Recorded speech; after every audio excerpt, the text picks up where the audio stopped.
Hi friends, veg kurma செய்யலாம் வாங்க. அதுக்கு தேவையான பொருள்: தேங்காய், ஒரு பச்சை மிளகாய், பொட்டுக்கடலை, சோம்பு, ஒரு கிராம்பு, பட்டை, இஞ்சி, பூண்டு இதெல்லாம் மிக்சியில் அடித்து எடுத்து வச்சுக்காங்க. இதுக்கு தேவையான காய்ங்க: காளான், கேரட், பீன்ஸு, காலிஃப்ளவர், மீன் மேக்கர். உங்களுக்கு காலிஃப்ளவர் இருந்தால் போடுங்க, உங்கள் ஆப்ஷன் தான். இது தாளிக்கிறதுக்கு கொஞ்சம் பெரிய வெங்காயம், கருவேப்பிலை, தக்காளி. இப்போ ஒரு பாத்திரத்தை வச்சு எண்ணெய் ஊற்றி எண்ணெய் சூடான பின்னாடி ஒரு 2 பிரிஞ்சி இலை போட்டுக்காங்க. பிரிஞ்சி இலை கொஞ்சம் மணம் வரும்போது வெங்காயம் போட்டு கருவேப்பிலை போட்டு நல்லா வதக்கி விட்ருங்க. ஒரு 3/4 பதம் வதங்கும்போது தக்காளி போட்டுக்காங்க.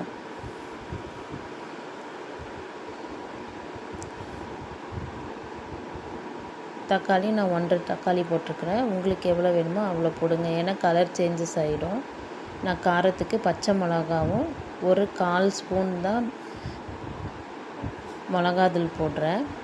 உங்களுக்கு தேவையான அளவுக்கு நீங்கள் எப்படி போடணுமோ அந்த அளவுக்கு போட்டுக்காங்க. இப்போது தக்காளி வதங்கிறதுக்கு லைட்டாக உப்பு, ஒரு பிஞ்ச் அளவுக்கு மஞ்சத்தூள் போட்டு வதக்கி விட்ருங்க. வதங்கின பின்னாடி தக்காளி இப்போ லைட்டாக மிளகாத்தூள் போட்டுக்காங்க. உங்களுக்கு தேவைன்னா போட்டுக்காங்க, இல்லைன்னா பச்சை மிளகாய் மட்டும் போடுறதுனாலும் போடலாம்.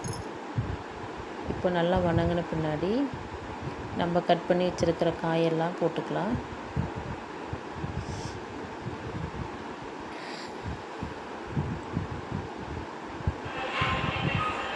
நம்ம ஃபஸ்ட்டு சொன்னங்கள எல்லா இன்க்ரீடியன்ஸும் போட்டு ஒரு மசாலா அரைச்சி வச்சுருக்கோங்களா, அது இப்போது இந்த காயெல்லாம் வதங்கின பின்னாடி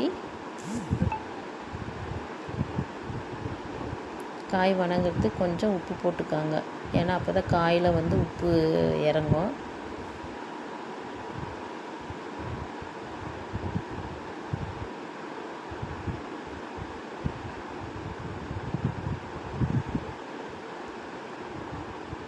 இப்போது நம்ம அரைச்சி வச்சுருக்கிற மசாலாவை இதில் ஊற்றி நல்லா வதக்கி விடுங்க. வதக்கி விட்டு உங்களுக்கு தேவையான அளவுக்கு தண்ணி ஊற்றிக்கோங்க. அப்போ தான் காயில் நல்லா அந்த மசாலா இறங்கும். மேக்ஸிமம் ஒரு 5 மினிட்ஸ்லேயே ரெடி ஆகிடும். காய் எல்லாமே ஈஸியாக வேகிற மாதிரி தான் இருக்குது. நல்லா வெந்த பின்னாடி கொஞ்சம் கெட்டியாகும். கெட்டியானோடனே கொத்தமல்லி, கருவேப்பிலை போட்டு இறக்கிடுங்க.